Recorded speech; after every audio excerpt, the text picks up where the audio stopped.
Morning, everybody. Morning. I don't have to yell in it, do I? Well, as you guys just heard, my name is Bob King. This is my wife, Cindy.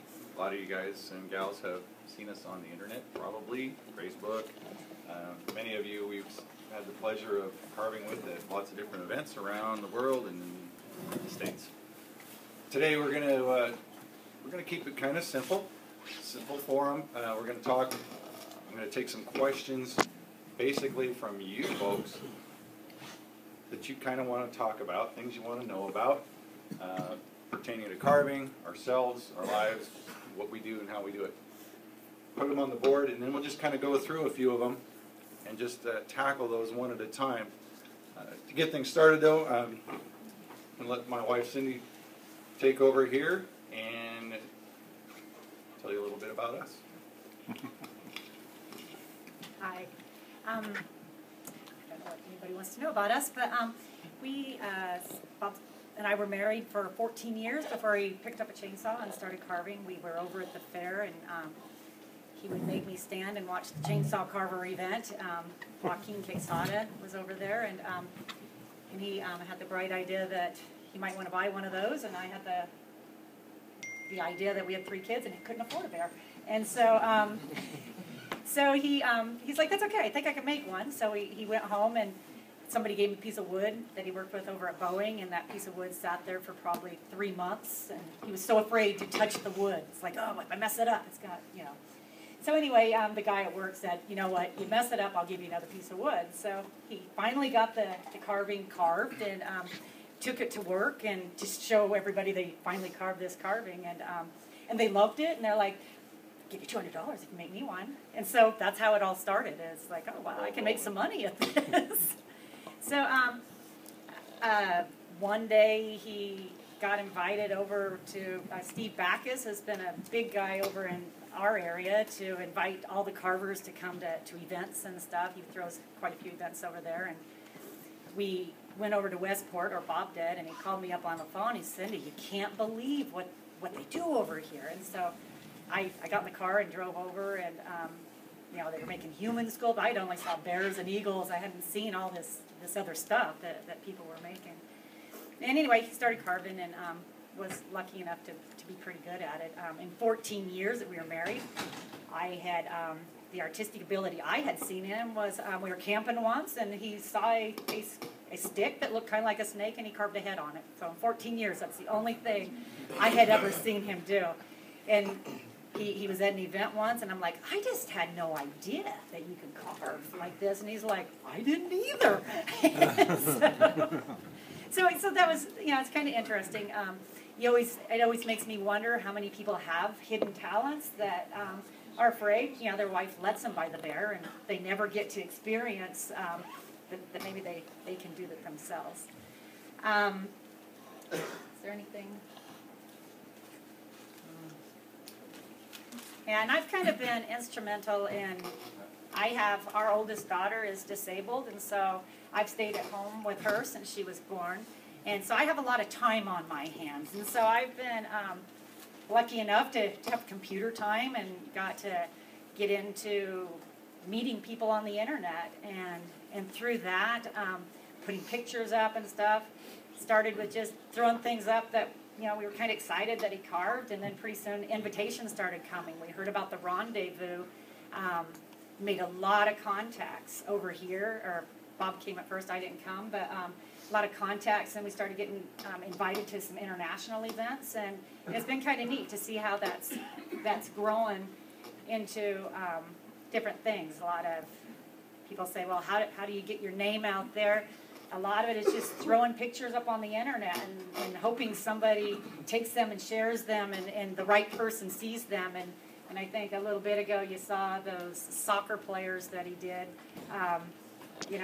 Those were, Microsoft ordered those, and it was just kind of like we didn't solicit to do those. It's just that they saw that he could do them and called them out. But anyway, here is Bob. Thank you, dude.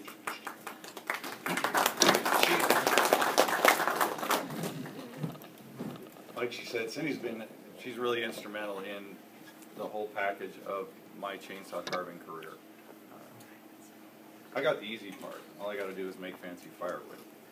She markets us and does a heck of a job.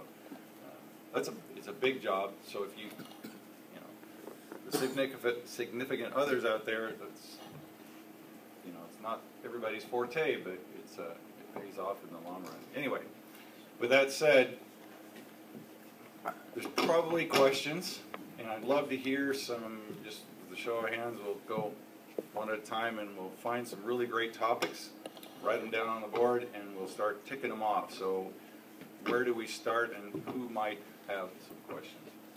Just press pause a minute, and then we mic you up so you don't have to hold it.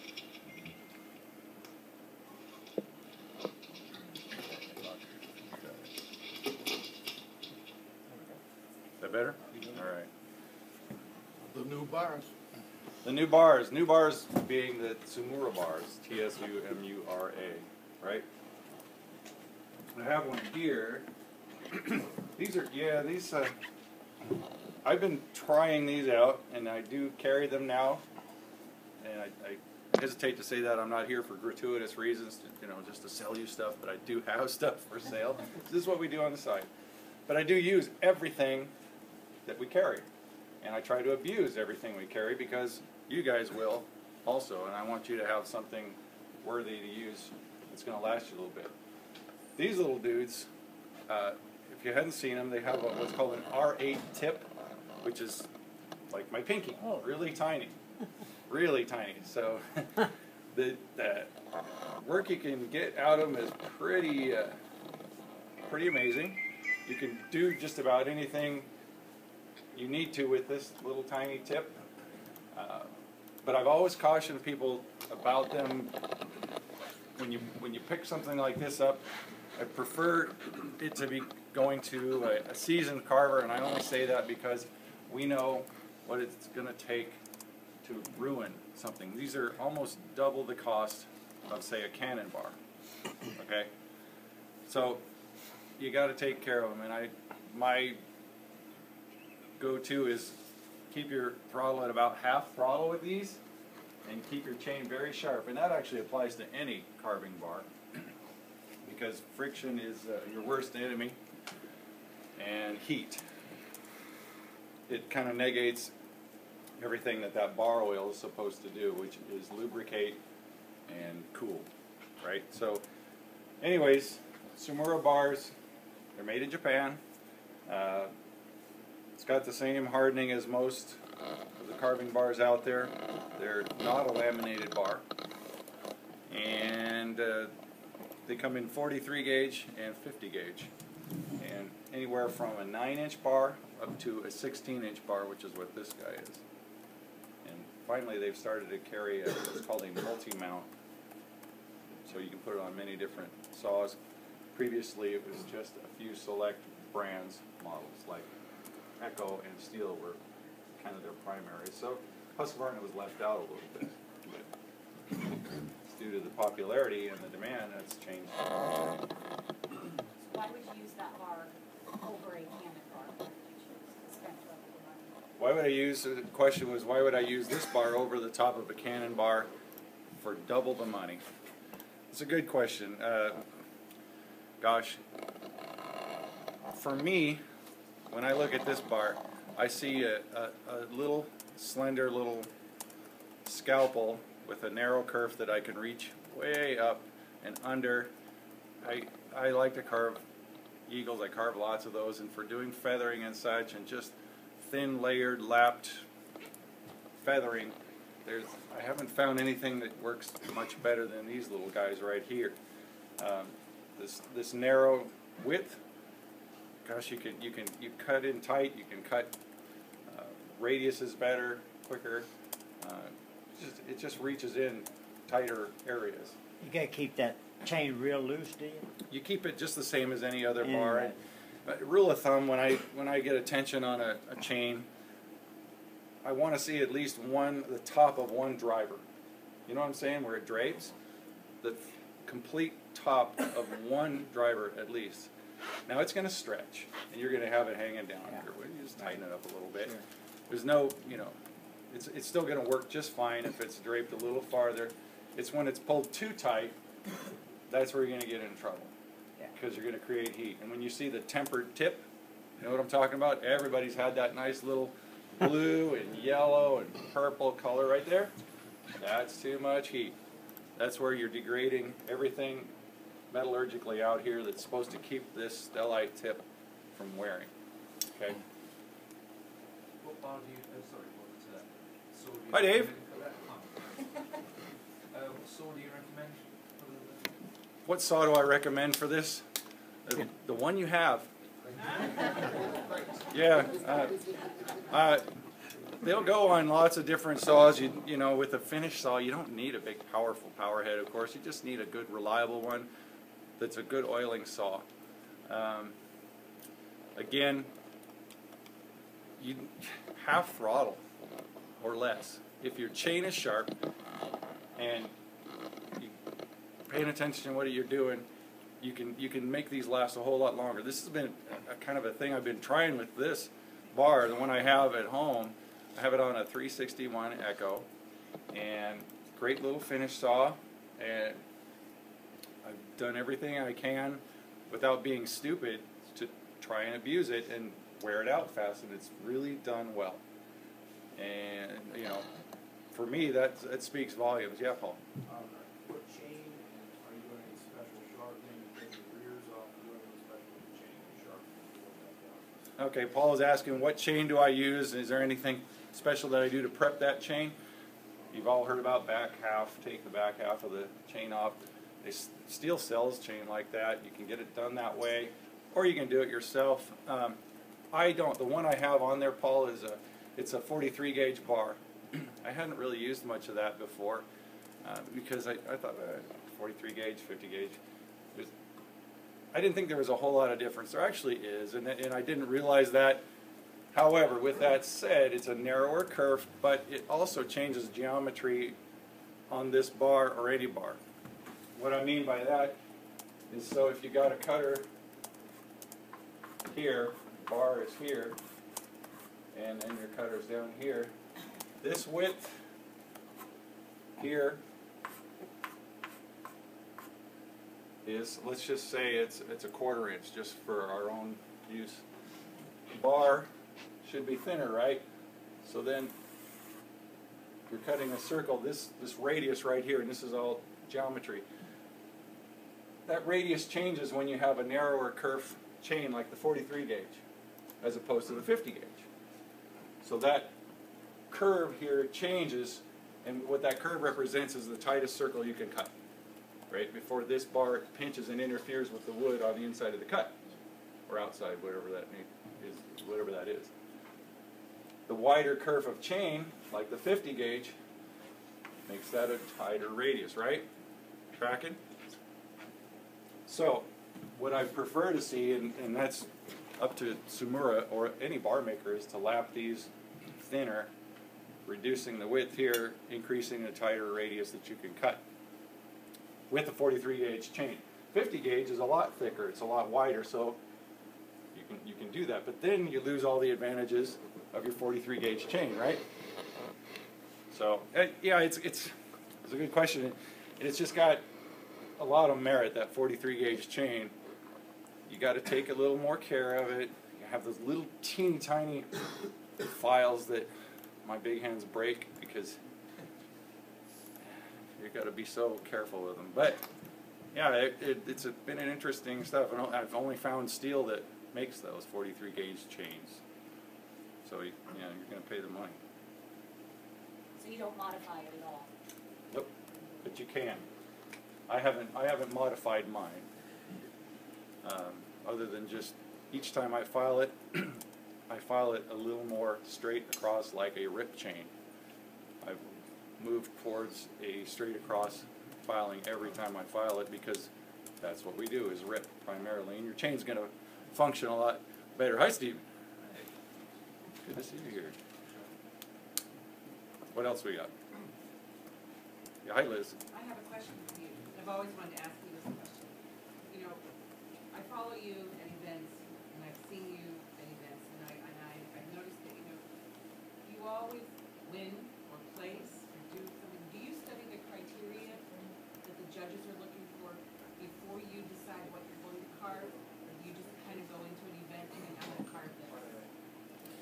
All right, Liz is asking if you didn't hear that. She wants to know, what do I do to prep before I carve at a competition or just about any event with regard to the rules, the specifications, the judging criteria, themes and whatnot. Yes, I do. It's all some of it's psychological, some of it's scheming and plotting, because you have to consider not just the theme, the judging criteria, but you also have to consider every other carver out there that you're carving against. If I know what you're going to carve and what you specialize in, he's pretty good at this and that. Can I beat him if I think I know what he's going to make? What's Dayton going to make? I've thought that so many thousands of times. Oh, I'm gonna get Dayton this time, right? And so, I remember Brookfield. yeah. Brookfield Zoo. Yep, that's one of them. But so yeah, you look at what's around. Are you going to sell it? Okay, that's a big deal. Not to everybody, but to me, if I'm traveling, I can't haul this thing home. So I need to have it very marketable, very appealing, different than Dayton's or Stevens. And what's the judge gonna like? There's another factor. All right, you can study those judges if there's data available. Some of the judges we've gotten in the past are artists themselves. Doesn't take long to go to their webpage and decipher what, if they're a painter, if they paint landscapes and such, all right, you can find what's going to appeal to them and work that. I've done it. So, yeah, you study your judges, study your criteria, listen to your wife.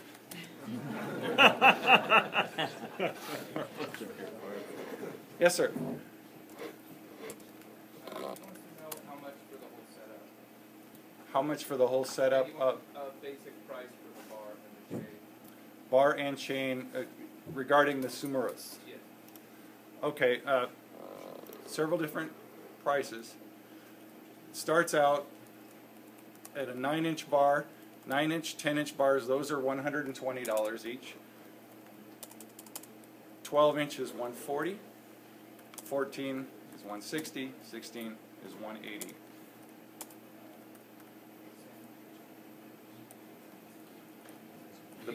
The chains. How much are the 4.3 gauge chains for bar that size? Same cost as the 50 gauge. I keep the price the same. For instance, a 12-inch loop of chain is $20. A 9 and 10 inch is $15, and it goes up in $5 increments after 12 inches for the extra. So let's say a 14 inch is $23. A 16 inch is $25. So where would we have? I've been thinking about getting my first power guy, work on a different story. Right. Lost 40 carry, what do you think? How long have you been carving now? Full time, 2.5. 2.5 years full time. Was that a scary change for you? No, I grew up a carpenter. Okay. So You've got a fallback though, because you're a carpenter. You got a skill set. That's a good thing. Show of hands, how many people came from a career that they could have continued, but chose carving instead? Paul, yeah. About a third of you. Yeah, that's a good fallback. Yeah, baby. So what's the difference between the Harry Kane and the Eater? I was getting there. Yeah. The reason I asked that is because the reason I asked that, she keeps me on task. There's a point to that, and you'll get the same conversation from me over the phone. The Hurricanes and the power gouges, they're expensive. They're a very expensive tool. Not only are they the cost of the tool, $700, a little more, but then you're going to dedicate a power head to it, right? Then you got to take a saw, tear it apart a little bit, You're not going to want to change it back to a regular chainsaw again because it's kind of a pain. So you're committing to that.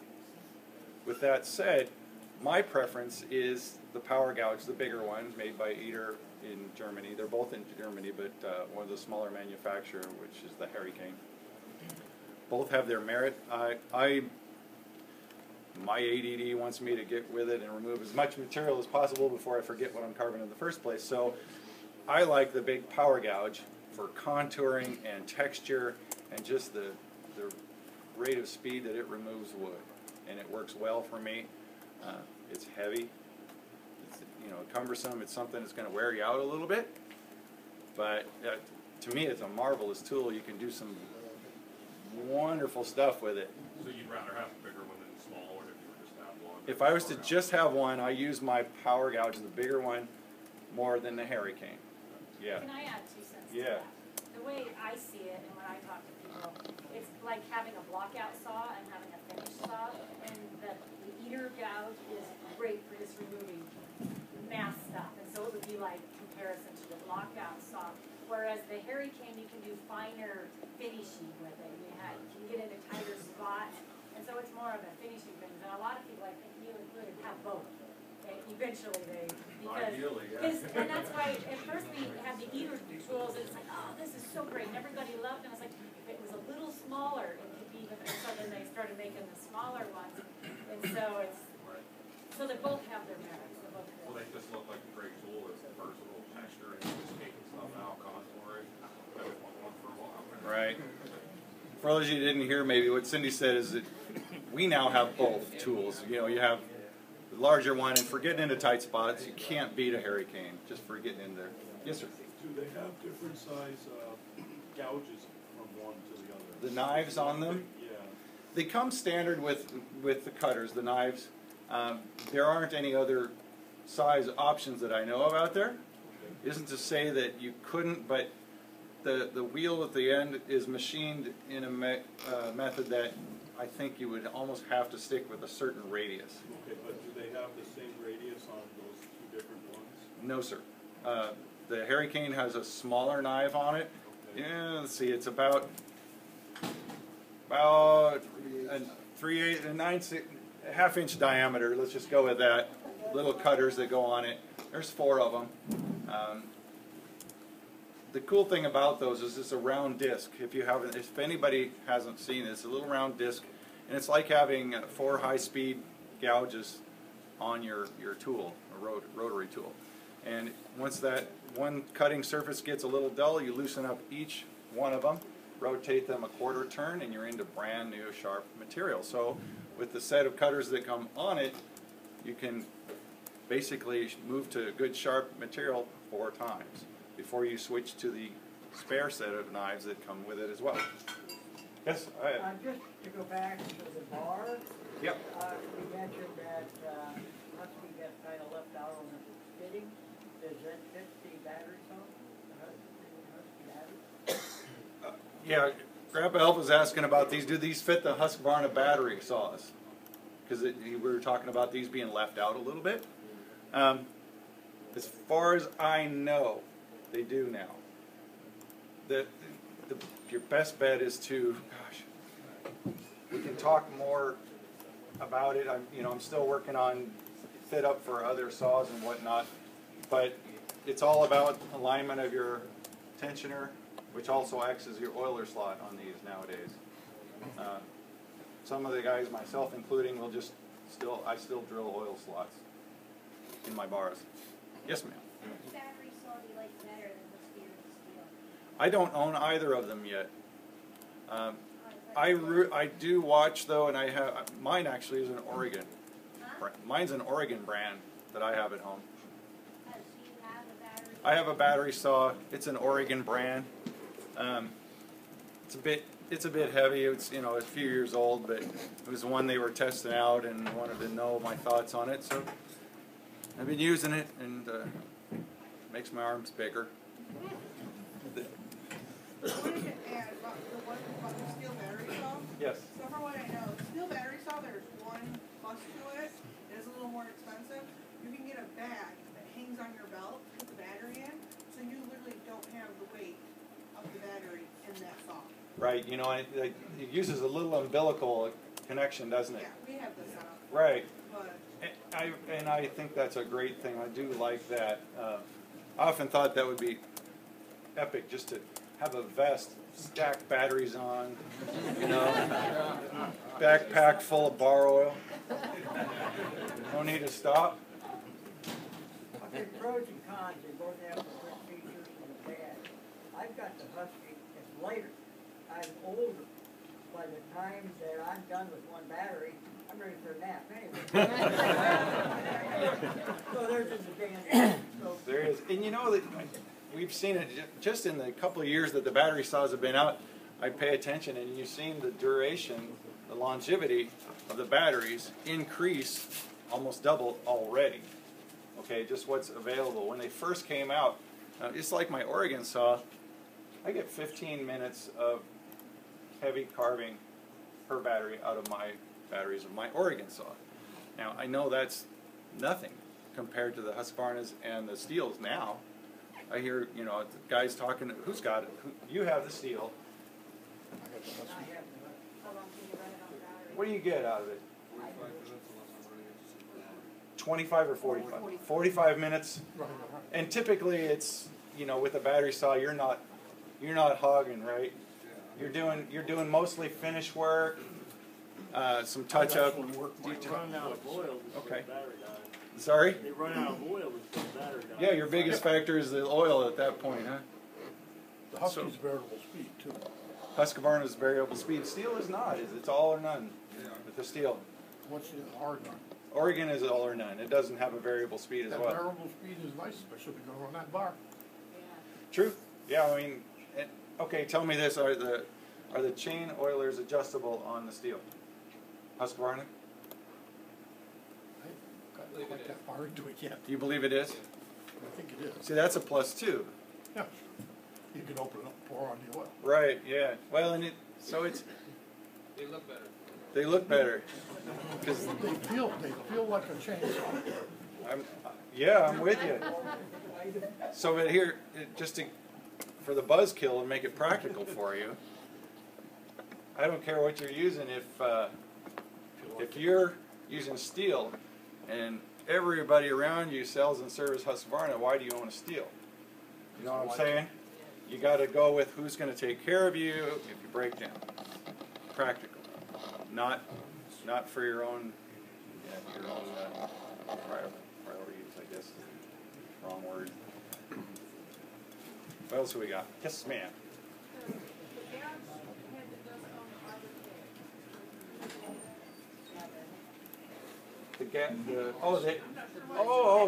The incarnation.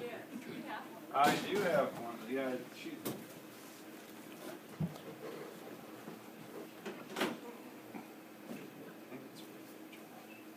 this is a abbreviated version of basically the Hurricane. It's called an incarnation. It's one of the little cutter wheels that typically goes in tandem on the Hurricanes. This is designed and made to go specifically on an Arbortech. Everybody familiar with an Arbortech? Yeah. Anybody not know? Mine just burned up. You burn it up. Yeah, I don't know. And What did you do? It sat on the shelf for years. Well, that's the First problem. time I used it, then It's so full of house dust, it's not full of sawdust. Huh? So anyway, this little guy goes on the Arbortech electric tools, and I adore this little guy and the tool combination. You could probably put it on a couple other things. We were talking earlier, what was the other one that you don't want to put it on? We were Proxon. Who has a Proxon? Yeah, that's it. You do. I was going to say, because these will just ruin your Proxon. They have plastic gears in them. And this is very aggressive. So, but it works. It works great. The only thing you might break on the Arbortech is the drive belt, if this catches hard. But so far I haven't. It's wore out just over time. Yeah, Dave. Strong enough to pull it, but you're strong enough to hold it when you overload it. So, I mean, it's safer. Okay. You get holes and clog it up, not tearing up nothing. Oh yeah. but it's still strong enough to do it. But you gotta have a good So your compressor has to be if you got decent pretty size robust. compressor, if If you got decent size. what he's saying is using an air tool to drive this, a lot of folks do. But that's that's at home. You're not going to pack a big two-stage compressor around with them. Sorry? What's the cost on those? These little guys, believe it or not, are $100 even. They're pricey little things, but just like everything else good. Pay for what you get. Yeah, you get what you pay. This is called an incarnation with a K. They do. The same knives that go on the Hurricane. 45 a set.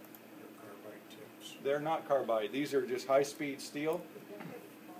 They're just to a HRC Rockwell 55 hardness so that they're not too brittle. They don't explode. No, with these just come with what's on it, but we carry replacements. They last a long time because I don't really sell that. People don't call me up for replacement ones very often. So. You use it to clean wood when you use that. Exactly. What Dayton says is key. With that, and that goes for the incarnation, your Hurricane, your power gouge, anything like this. Okay. Only use it after you cut away all the wood. Use your chainsaw, block it out, get rid of the bark. Don't debark. Don't loan it to your friend because they're going to debark. Right. And so, cut away everything you can. My rule of thumb is I do a fairly heavy block out, and I don't mind just grabbing my power gouge and doing all the contouring that I need and whatnot first, and then I'll go in and do the furring or other shapes that I need to do. Okay. Same goes with this little guy. This is basically you're down to a finish tool with this. It creates a very, very unique contour, very unique texture. You can drag it back and forth for all sorts of fun patterns and whatnot. You'll learn that really quick what you can and can't do. Most important, what I like about it, because I'm the one that gets to be the finisher a lot of the events, is it comes off clean. Sometimes you spend so much time cleaning up the little things. Once you use any of those Hurricane, any of the power gouges, it just, when you go over it, you're done. It's finished, and there's not a lot of sanding or anything afterwards. It comes out real clean. Right, provided what Cindy says, it's a clean finish off these. That's a real important factor. When you're done with this tool, you can basically put your clear coat on. It's ready to go. Yes, sir. 24 years ago, I was using that on my stump, and my wheel was 24 inches. The stump grinder. Yeah, and it's the exact same thing. Same concept, isn't it? Same principle, except we only got 3 turns. Right. And I mean, it's just smooth. Right. Yeah, and they've just taken that. I think someone sat there and looked at it and said, I can use that. Yeah. That's where it all comes from. We're just making a better mousetrap.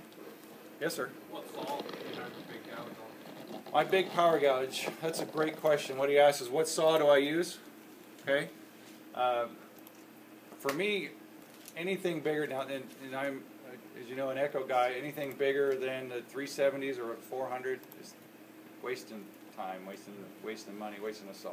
You can put it on lots of different power heads, but you don't need it. You don't need a big, powerful power head.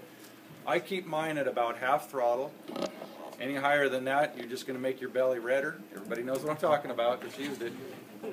And you're not really gaining anything. It doesn't cut, that I've seen, any faster. Half throttle, sharp knives. Same principle as with your saw and your saw chains. You don't need all that high speed. So yeah, the power gouge I recommend if you're going to use steel, use an MS250 or the 210s. If you're going to use Echo, the 370s and 400s are great. I'm not super familiar with a Husqvarna, so anything around that same CC. But with Husqvarna, we have an issue that comes up where when you go to modify these, the belt drive that comes with it goes in place of a rim sprocket. Okay. If your saw already set up for rim sprocket, perfect. With the exception of steel because they have their own proprietary spline. So you have to change to an Oregon clutch drum. And if you need to know more about that, just call me later. But getting back to the Husqvarna, Husqvarna has a different pump driver type setup built into their sprocket system, okay? So when you remove that clutch drum to put a spline clutch on there, all of a sudden you've got a different gap in there, and your oiler has to come out, and a bushing has to go back in its place to take up that space between the saw, power head, and the clutch drum itself to run the power gouges and the hurricanes. It's not an impossibility, it's just a simple bushing, but somebody has to make that, right? It's food for thought. Not all Husqvarners are like that, though. Yes, sir. Ma'am.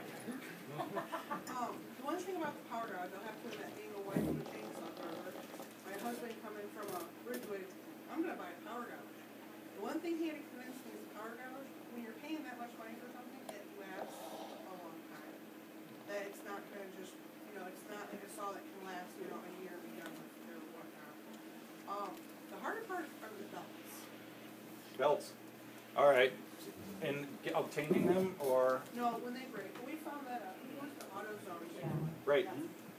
The belts, what she was saying is the most difficult part about the power gouge and owning them are the belts breaking. Now, I don't experience a lot of that. Jamie, how are you? Good to see you.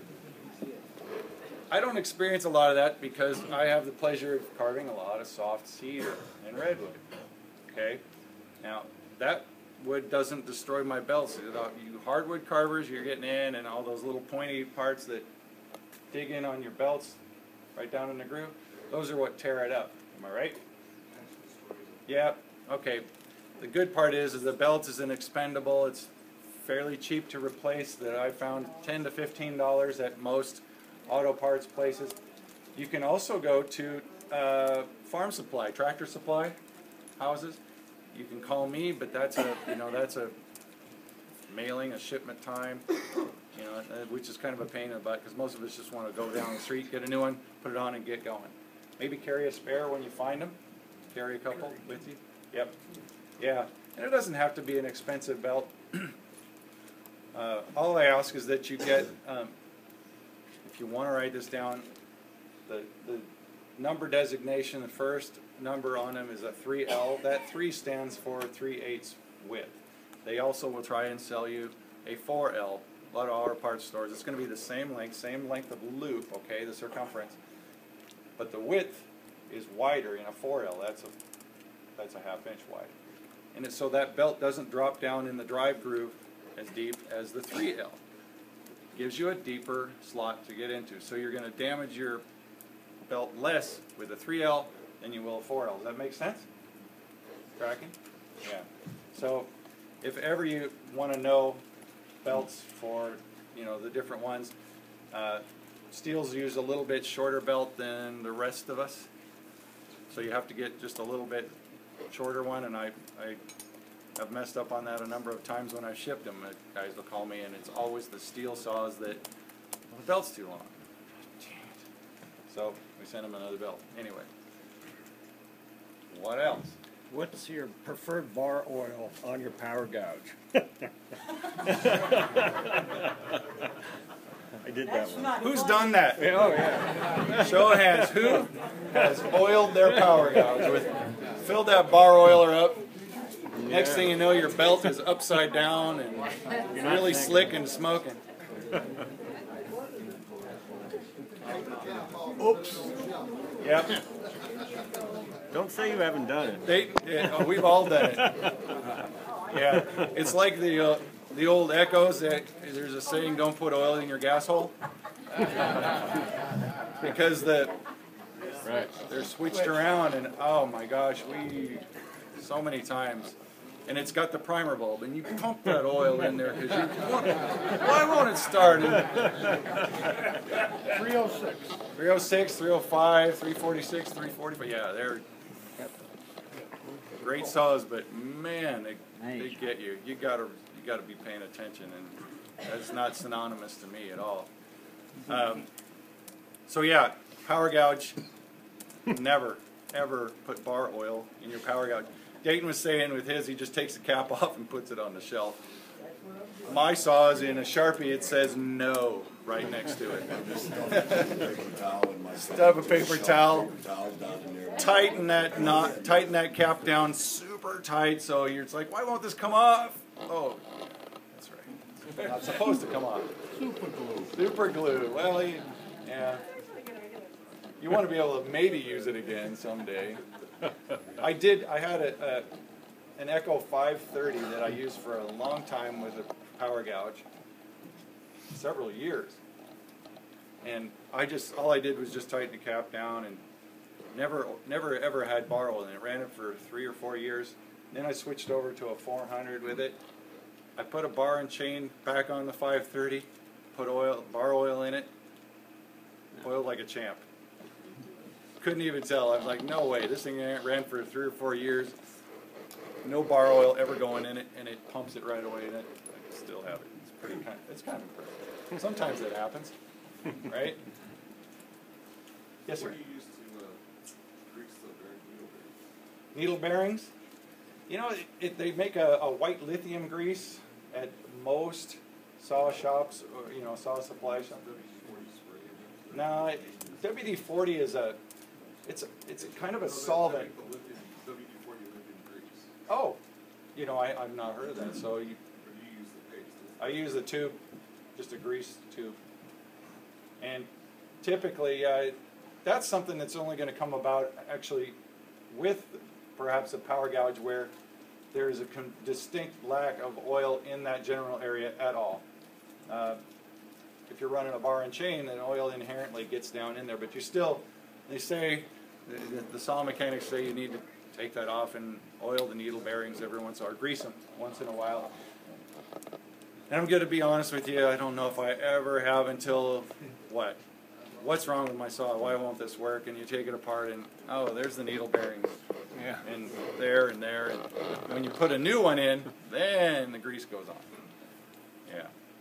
But, just a white lithium grease is, that's what I use. And that's just because I'm copying something somebody else did. I don't know if that's right or wrong. Yeah. What else we got? You're an Echo person. You got the Echo in the 70s. Yeah. Echo claims that they don't make a homeowner saw. Okay, so, but I'm here to say, and I'm going to be honest with you, every saw manufacturer makes a turd, right? And every saw manufacturer makes a phenomenal saw. And we all have our favorites. Can we agree on that? Yeah. 361, yeah, he brought that up. That's a newer model in the Echo lineup. I really like them. I've been using that same style of saw overseas for quite a while. It's been available in Germany and England. When I'd use them over there, I'd get done with them, and they were nice enough to sell them to me at a discount rate, and I'd ship them home. Because, man, you can't get these here, and now we can get them here. So I think that's cool, because they're just a really nice replacement of the old 346s and 306s and that. Yeah. Horizontal cylinder and all that good stuff that we like to see, and has good manners. What else we got? Tips for carving overseas. I mean, you go overseas a lot. Do you have to buy saws every time you go there, or do you store them somewhere? What about power tools that you use? What's your strategy on that? All right, he's asking if when I go overseas and concerning my equipment. All right, when I go overseas, I've been over there often enough. I have bought their power tools because you use 220, right? I used to take my own power tools over, and they have step converters to change the voltage to our 110, and that works all right. But you got to pack a lot of tools back and forth. So I took the opportunity, some of the cash that I got over there. I was fortunate and blessed to obtain some winnings over there, and I bought my own tools. And it's really good to have really great friends over there that you trust, and they care about you, and they will babysit your tools from year to year. And hey, I'm going here next. Are you going there next? So you gotta just kind of chain it along and get your tools where you need to be. Being affiliated with Echo has been a massive blessing because I have folks that I can get a hold of, and they just say, where are you going to be? what do you need? And they make sure I have the saws that I need. They're all brand new saws, and the bar lengths that I need. They've been a wonderful, wonderful support for me.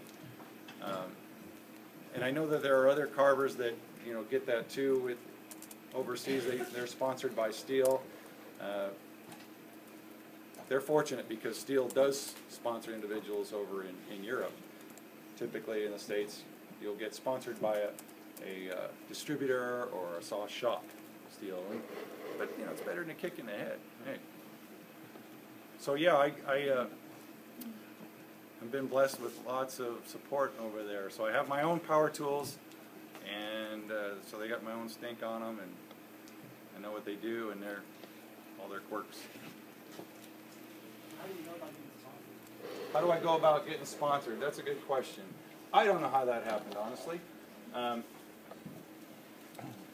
What would you say, Cindy? I think that we talk about this a little I bit. talked to the Echo people once, and it was mainly just because he was winning a lot of competitions. And they said that's why.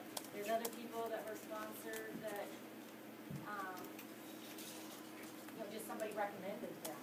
There's a lot of it's just who you know and the contacts you make. So. Here's my thought on this, and she brings up a good point. Echo, Steel, Husqvarna, the way they get their product in front of you is through marketing, right? Leaflets, advertisements, TV, radio. Okay. You are a marketing tool, each and every one of you, just like myself. So they're going to use you as a billboard, and that billboard has to have some things going on, okay? They want a reputation, right? Are you going to represent Steel for Steel and make them look good? Are you going to be a good billboard? Visibility. How visible are you on the web? Do you have a lot of likes? That's a big deal nowadays. I don't know how that ever happened, but likes are big with your web pages and such. They pay attention to that. When you go to shows and such that we've done, a lot of the things we get back in feedback is they want to see pictures. They want to see pictures of people that saw you doing what you do with their product. So, to answer your question, the reputation, visibility, representation. How do you look? How do you do what you do? Of course, success is going to be a big factor. If I use the term loosely, success. How do you describe that? For me, success has been. I've been blessed with being able to carve things really fast. Thank you, ADD. Right? I mean, really fast before I forget it. And that's my best description. And it looks cool. It looks like I wanted it to, and it's appealing to the judges or the people that are going to buy it, or just there to watch. And so. I have something to add. When you're trying to approach a saw company or something, have a really clear vision of what you can offer them, because that's what their biggest question is, and that's what's going to sell them. That I do these fairs, or I'm at all these events. You need to sell yourself in what are you going to do for that company, and you also have to have a pretty clear picture of what you want in exchange for that. That you're carrying, you're wearing Echo, or you're wearing Steel, or whatever. And I think that's what we get most questions of. Well, what can we offer you, and what? But you have to have kind of, and that's as a carver's wife, it's like, well, what do you ask for? What is too much, or and so that's what you kind of have to have that, and write it down. I will put your name on my van. I will, and I got this nice trailer that looks great, and I'm going to put your logo here for this amount of money, or. But a lot of it is, it's easy to say I'm sponsored because Steel gave me a saw, but, if you're really wanting a sponsorship, you have to have that clear picture of what your job in that is, because it doesn't come for free. It's wearing their T-shirts, it's wearing their hats, it's putting it on your van or truck or whatever. And so I think the biggest, most important thing when approaching them, have some key points of this is what I can do for your company, and sell yourself with confidence. Because if you're just in there going, I don't really know what I can do, you know, what do you want me to do? That, I think confidence goes a long way in having a really clear picture of what you want. Yes, sir. And I think another point is you have to ask yourself the question, do you want to be at fairs, potentially half the day talking to people about chainsaws, or do you want to be there carving? So that's a commitment that you need to make if you're responsible. Right, what he's saying is, yeah, you've got two roles to play. You've got to entertain and carve, and then you have to be that people person. You got to connect and talk with people, because people want to know. We've all been asked, do you do that with a chainsaw? They want to know. I found I was sponsored by Husqvarna for 15, 16 years. I was sponsored by Steel, pretty much every company down here. But what I found is chainsaw carvers were becoming who they're marketing to. Right. Right. So there's more and more carvers all the time. So all they need to do is go to one of the shows, take a bunch of pictures, and add a bunch of advertising. So how do you stand out? What makes you a better billboard than the other guy? Yeah, there's a lot of factors you really have to consider that are going to play in. You know, and I'll say this to about anybody. Know what, like Cindy says, know what you kind of want in exchange. With my contracts with Echo, there's a page of this is what Echo is going to do for you in this contract, and then there's another page. This is what we expect of you. Okay, it's a give and take. So have a clear picture, like she says, and know what you want. But remember, arrogance is a killer. Arrogance will kill your business. Okay, just take that as a simple point. It's not appealing to people that are watching you or whatever. Be proud of what you do, but just remember where that gift came from. You know what I'm saying? But and everything else, if you just do what you do with some passion and love, people are going to notice that. And those sponsors that you're interested in, you know, getting the attention of, they notice that.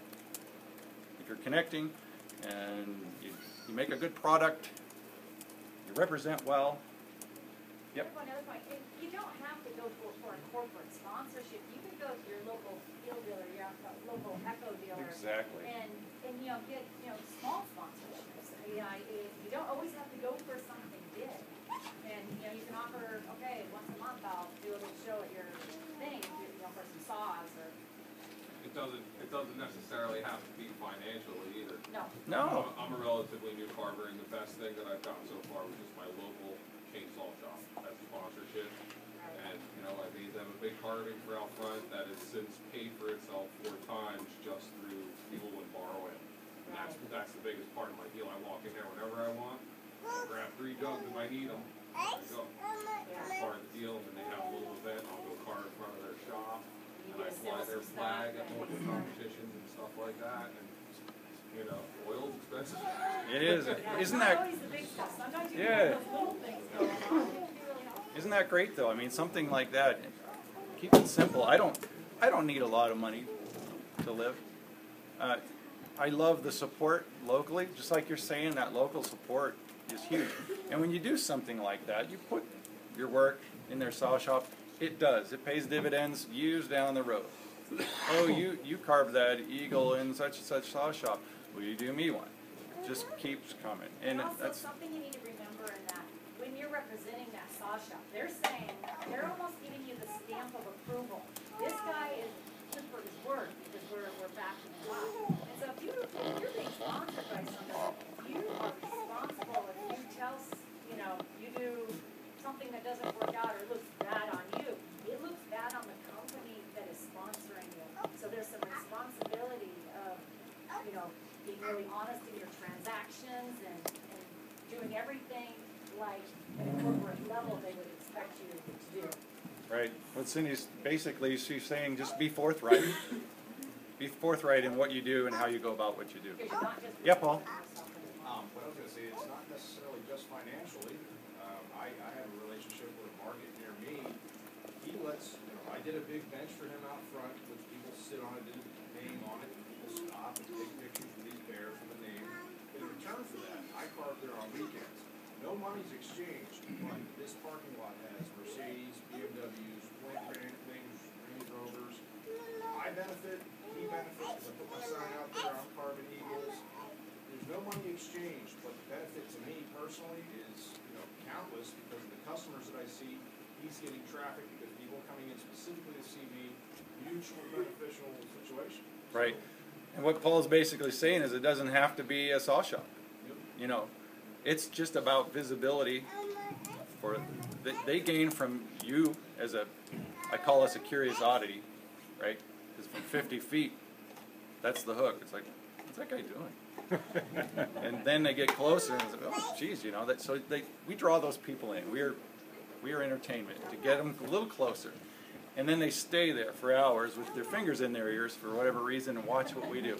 And so those folks that support us, whether it's a car dealership, a saw shop, or, Jamie's got lots of experience with many different entities, they saw value in what we do in holding people as a group in an area for a while. And so everybody benefits. It doesn't have to be a saw-related sponsor, perhaps. Gosh, I started at a saw shop, then I worked there, and we had offers at a nursery. They would like to, a tree nursery. They wanted me to work out of there. I didn't need that many plants, and then, it was just a different location. But, there were offers out there on the table, and so you just don't know what's going to arise When from trying that. to sell yourself, that's one of the things that you sell yourself as, I will draw customers into your business. People will come, they'll see what I'm doing, and it is a draw. Right. That's the reason I went to a battery saw for doing demonstrations, because I do little kids things, little bears. Yeah. The minute I started at 192, the parents grabbed them and they were gone. But with a little battery saw, it's not going to make that noise. They will stand and watch and buy. So a battery saw, they won't have to stick their fingers in their ear. I found that what he's saying is the battery saws makes it so you can. It's a quiet environment. People don't walk away with I don't have to worry about the noise. The funny thing that I realized with that is I have a hydraulic saw that I got years ago, and I thought this is going to be the coolest thing in the world. I can work at these indoor venues. It's not noisy. I can talk to people while I'm carving. But I realized really quickly, and I don't know if it happens everywhere, but all those people that I saw for hours with their fingers in their ears weren't there with the hydraulic saw. It didn't make the noise. Right. That's right. Jamie, is that you know what I'm saying? Did you notice? Draw the crowd. Yeah. And so, if you get going with your battery saw, nobody comes. Yeah. They can't hear you. I'm at a theme park, and they have me there to entertain. Right. So, what do? Take a recorder chain. That's it. It's the strangest. It's like The Walking Dead. It's like when they hear the noise, they're drawn. But if they don't hear it, That's right. Well, the advantage is I already got them there. I go to a farmer's market, they don't let me carve there, but I have carving set up everywhere. And I take a chainsaw and I start it up and just run the motor a little bit. Yeah. And turn it off. There's no carving. We just When they hear that noise, there is an attraction to that. we need to work on that. We need a MP3 set up somehow with our throttle on the battery saws. You might as well get something like an 880 Magnum or something, real robust for your. Would that be fun? Or geez, just get the exhaust off of a hot rod. Yeah, what's up, Tim? It's easy enough. That's a good one for your local dealer. Just get a box of earplugs. These earplugs were sponsored by. You know what I mean? And you sit them out there, and people will go up and literally, I have pulled them out where I've seen little kids. Because not everybody can handle that noise. No. See a little kid that's really gripping their ears. I pull out a fresh pack out of my, because I don't wear the earplugs. And every time we get them in events, I just shove them in my pockets. And I hand them up and say, here, put these in your kids here. Not everybody can handle sound. And, you know, you never know, you might be a little musician there, so. You never know. Get a box of them and set them out. I've done that in a box the last few years. Yep. Tell that story about your neighbors making noise across the fence and your Oh my gosh. That wasn't one of my proudest moments. It's a good one. What Stephen asked is that years ago when we first, no, it wasn't after, it was a few years after we moved into our house, we had new neighbors come in. And right on the other side of the fence from our bedroom wall, so it faces it. Well, they're active ATV enthusiasts and dirt bike enthusiasts and partiers. And they decided to introduce themselves to the neighborhood. They were going to throw a party. Didn't invite me, but at 3 a.m. I think, I was impressed with the bass notes coming out of that. It was a boom, boom, and things on my walls in my bedroom were moving on the shelves and pictures, and I'm thinking, no, wait. And then the icing, I hear the dirt bikes start. They're doing laps in their yard. They made a supercross track that night in their yard, 2-stroke. Now, yeah, we use the 2-stroke solids, are obnoxious, and finally I was like, this can't happen anymore. So I went out and I was going to try and get their attention. I can't get their attention because why? It's really loud. So I got thinking, well, the best thing I could do is I went out to my shop, and actually it was my Echo 1200, which is it's just this big, loud. It reminds me of the old Gear 090 Steels. Holy smokes, this is obnoxious. Walk over to the fence, and I cranked that, got it started, and I just opened it up. And it's deafening, absolutely deafening. And I only ran it for maybe 30 seconds, and when I shut it off, I can still have the ringing in my ears. There, no more music. Bass is shut off. The dirt bikes are shut down, and I hear talking. Go over there and talk. I'm not going over there.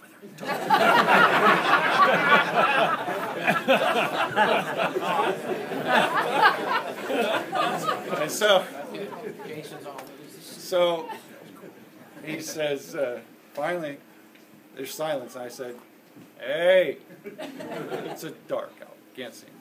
And he says, hey, what do you think of my chainsaw? He says, nice. I said, hey, you know, I'm a big fan of parties, and I appreciate that, but it's really early in the morning. I can't sleep. I said, you know, I could do this for a living right here on the other side of your fence. Legal. With this saw. All right.